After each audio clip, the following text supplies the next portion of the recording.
বন্ধুরা, আপনারা কি মনে করেন মুর্শিদাবাদের আবেগের জায়গা কোনটি, হাজারদুয়ারি নাকি সিরাজউদ্দৌলার সমাধি? বাংলার চতুর্থ স্বাধীন নবাব আলীবর্দী খাঁ এবং বাংলার পঞ্চম ও শেষ স্বাধীন নবাব সিরাজউদ্দৌলার সমাধিক্ষেত্র খোশবাগে যেতে হলে টোটোয় করে ফেরিঘাটে যেতে হবে। যাওয়ার পথে এই ত্রিপলিয়া গেট দেখতে পাবেন। এই গেট আসলে শহরের সুরক্ষা সুনিশ্চিত করতে নির্মাণ করা হয়েছিল। যাওয়ার পথে আপনারা নেতাজি সুভাষচন্দ্র বসুর এই সুন্দর মূর্তিটি দেখতে পাবেন।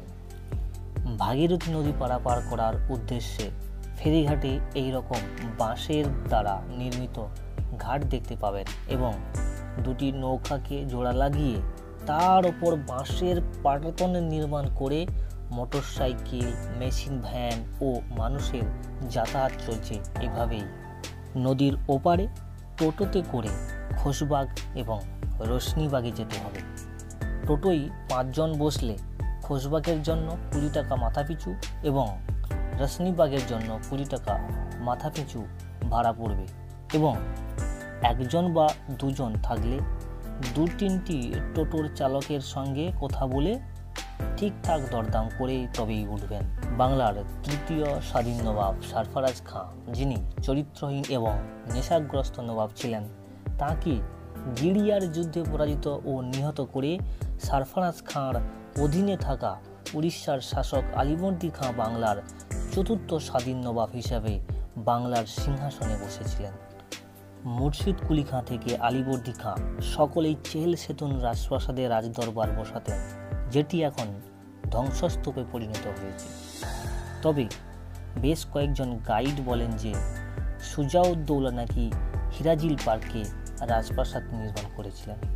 আসলে প্রকৃতপক্ষে হিরাজিল পার্কে রাজপ্রাসাদ নির্মাণ করেছিলেন তিনি হলেন সিরাজউদ্দৌলা এবং হিরাজিলে সিরাজউদ্দৌলা যে রাজপ্রাসাদটি নির্মাণ করেছিলেন সেটিও এখন নেই, ভাগীরথী নদীর গর্ভে চলে গেছে।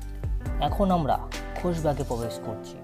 আলীবর্দী খাঁ বাংলার নবাব হওয়ার পর এই খোশবাগ অর্থাৎ খুশির বাগান নির্মাণ করেছিলেন, যে খুশির বাগানটি এখন সমাধির বাগানে পরিণত হয়েছে। আগে আলীবর্দী খাঁ এখানে অবসর সময়ে শান্তির খোঁজে আসতেন, কারণ 1740 সালে আলীবর্দী খাঁ নবাব হওয়ার পর 1742 সাল থেকে বাংলা বর্গী আক্রমণের কবলে পড়েছিল। আর বর্গী আক্রমণের প্রমাণ আছে ডাহাপাড়ায় সুজাউদ্দৌলার সমাধির পাশে ভাস্কর পণ্ডিতের নির্মিত শিব মন্দির। ভাস্কর পণ্ডিত ছিলেন বর্গীদের সর্দার। এখানে জুতো ও বুট খুলে প্রবেশ করতে হয়, কারণ বুটের আঘাতে মেঝের চুনসুরকির কাজ নষ্ট হয়ে যেতে পারে। ভিতরে যে সমাধিগুলি আছে এগুলি মহিলাদের সমাধি, কারণ মুসলিম ধর্মে মেয়েদের সমাধির চারপাশ দেওয়াল দ্বারা ঘেরা থাকত। আর এগুলি কাদের সমাধি নাম লেখা নেই, তাই অনেক আজগুবি গল্পের প্রচলন থাকার সম্ভাবনাও বেশি। লোকে বলে মোহাম্মদ আলী বেগ যে সিরাজউদ্দৌলাকে হত্যা করেছিলেন এটি নাকি তার সমাধি। লোকে যাতে তার সমাধির ওপর দিয়ে চলাচল করে সেই জন্য নাকি এখানে প্রবেশের মুখে তার সমাধি দেওয়া হয়েছে। এটি সম্পূর্ণ ভুল। আর সিরাজউদ্দৌলার মাসি ঘসেটি বেগমের সমাধিও এখানে থাকার কথা নয়, কারণ তাকে ভাগীরথী নদীর জলে নৌকায় ডুবিয়ে মারা হয়েছিল, মৃতদেহ খুঁজে পাওয়া যায়নি। এখন আপনারা একসাথে এক জায়গায় 17টি সমাধি দেখতে পাবেন।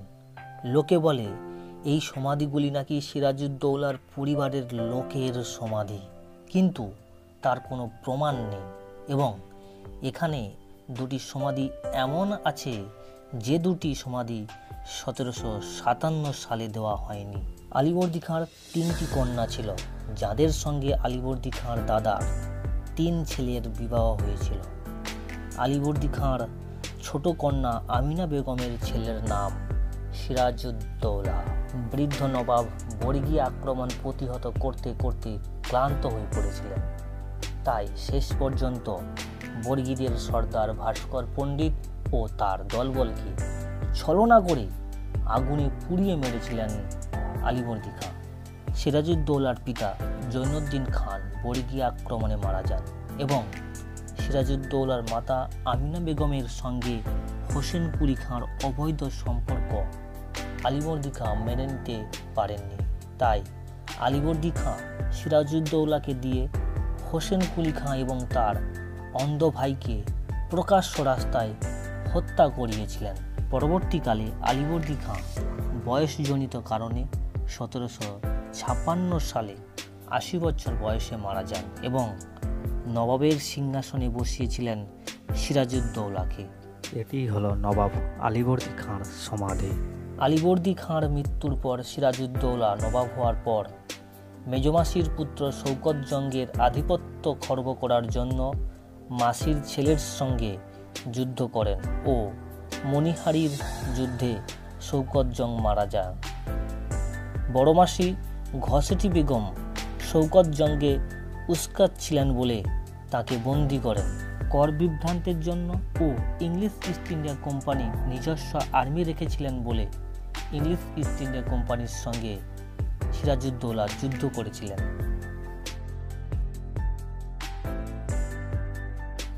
এই মসজিদটি আলীবর্দী খাঁ নির্মাণ করেছিলেন।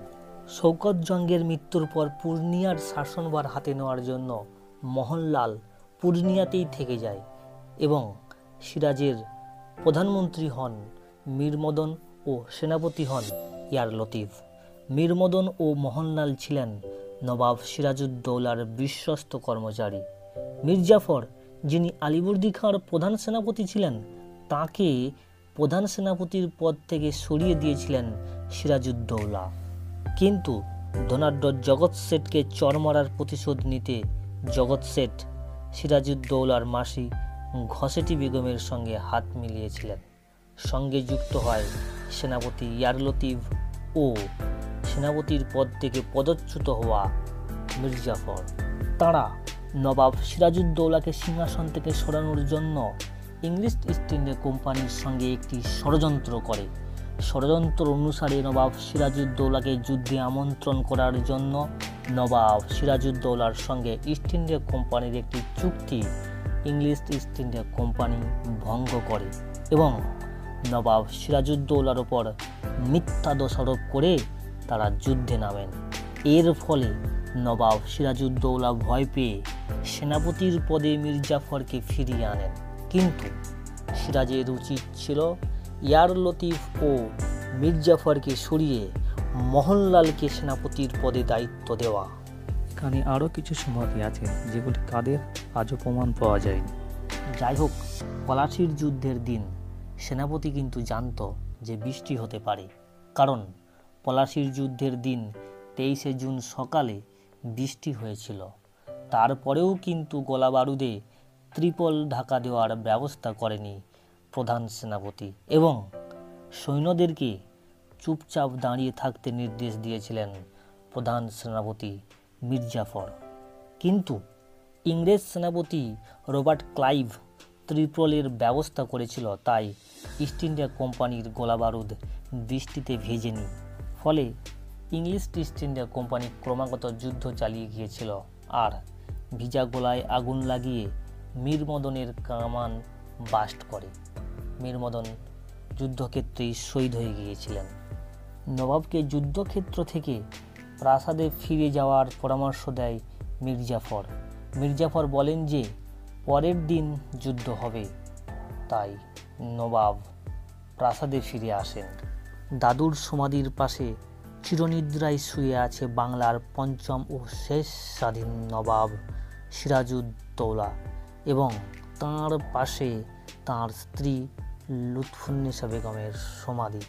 নবাব সিরাজউদ্দৌলাকে সহযোগিতা করার জন্য চন্দননগরের আধিপত্য থাকা ব্যবসায়ী ফরাসি ইস্ট ইন্ডিয়া কোম্পানি কিন্তু ক্রমাগত যুদ্ধ চালিয়ে গিয়েছিল, কিন্তু গোলাবারুদের অভাবে তারা হেরে যায় ও ইংলিশ ইস্ট ইন্ডিয়া কোম্পানি জিতে যায়। শেষ পর্যন্ত নবাব সিরাজউদ্দৌলাকে হিরাজিল রাজপ্রাসাদ ছেড়ে পালিয়ে যাওয়ার পরামর্শ দেওয়া হয়।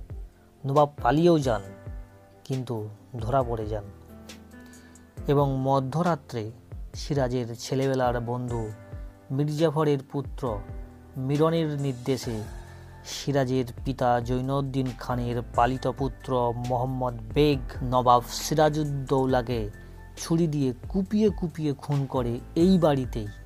তাই এই বাড়ির নাম নেমকহারাম দেউরি। এটিই ছিল বিশ্বাসঘাতক মির্জাফরের বসত বাড়ি। এটি বিশ্বাসঘাতক মির্জাফরের সমাধি, যার জন্য বাংলা তথা ভারতবর্ষ ইংরেজদের কাছে পরাধীন হয়েছিল। মুর্শিদাবাদের আবেগের জায়গাটি হলো এই জায়গাটি। বন্ধুরা, আপনারা কি মনে করেন মুর্শিদাবাদের আবেগের জায়গা কোনটি? হাজারদুয়ারি নাকি সিরাজউদ্দৌলার সমাধি? অবশ্যই আপনারা কমেন্টে জানাবেন। আর প্লিজ আমার চ্যানেলটি সাবস্ক্রাইব করুন। আমার চ্যানেলটি সাবস্ক্রাইব করলে আপনাদের কোনো ক্ষতি হবে না, পরিবর্তে নলেজ বেস এবং সুন্দর ভিডিওগ্রাফিযুক্ত ভিডিও দেখার সুযোগ থাকবে। ভিডিওটিতে প্লিজ একটি লাইক দিবেন। তাহলে বন্ধুরা দেখা হচ্ছে পরবর্তী ভিডিওতে। Thank you, thanks for watching.